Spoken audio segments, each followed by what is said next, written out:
Jews and their relationship, Prophet Isa alayhi salatu wasalam, and his mother. The Prophet Jesus is shown to have suffered greatly at the hands of the very Jewish people to whom he was sent. There's been a great hue and cry. According to Christian tradition, Good Friday, Jesus was tortured, punished, hung upon the cross, to some extent mutilated, and then killed.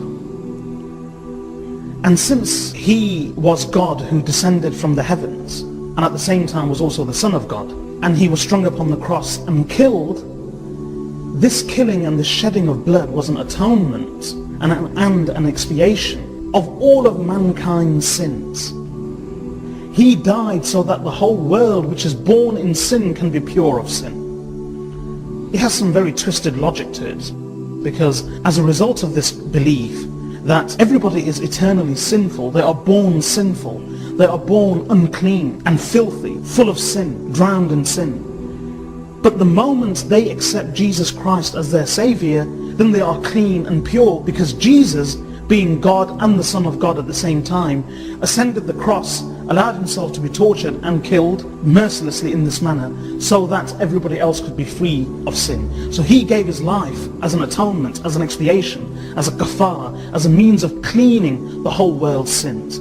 So with this twisted logic, people then have adopted this belief and policy that accept Jesus in your life as your Savior, as the one you love. Once you've done that, you live happily. You are guaranteed your place in paradise. Now you can sin all you want.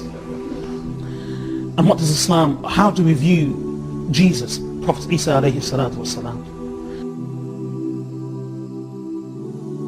Allah Azza wa Jal created Isa alayhi salam from a mother and a father. And we mentioned in details the story of Maryam alayhi salam, and how she was in the mihrab, in that place of worship, in a room of worship, and out of nowhere and a sudden some being appeased to her, and she was so afraid seeing that being coming out of nowhere, and that being was Jibreel alayhi salam in a figure of a human being. And he gave her the news, the good news, that Allah subhanahu wa ta'ala will be creating from her, or who will make her fall pregnant to give birth to a child. And she was shocked from that news, and she said, how can I be pregnant if no man had came near me? When the pregnancy marks started to appear on her, she left the place of worship that she was in, and she went to Bethlehem. She went to a remote place. And there Allah subhanahu wa ta'ala made the pregnancy easy on her, and she gave birth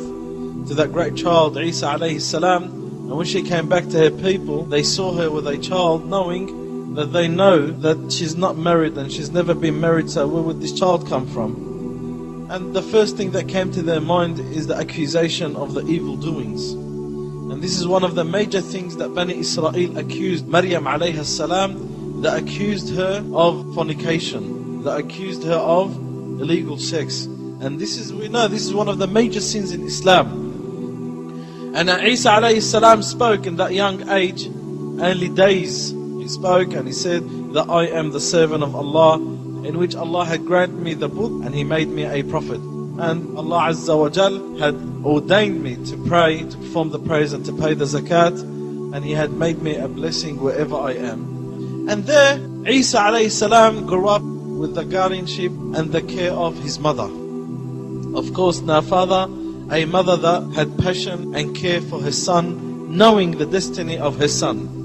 And Isa alayhi salam grew up in Bethlehem. And Bethlehem is just a few kilometers away from Jerusalem. And after the day that he spoke, that miracle that Allah subhanahu wa ta'ala made everyone see, when he was only a few days old, Isa never spoke again until he grew up like every other child grows up, and started to speak in the age that every other child speaks. And his mother, she was so cautious on Isa alayhi salam from the envy of Bani Israel, especially the leaders of Bani Israel. And when Isa alayhi salam grew up and became a mature child, his mother was so afraid on Isa alayhi salam, and the news started to come out about Isa and the miracle that happened on the hands of Isa. And many of the leaders, especially the religious leaders of Bani Israel, did not accept the attention to be taken away from them to go to a child or a mother.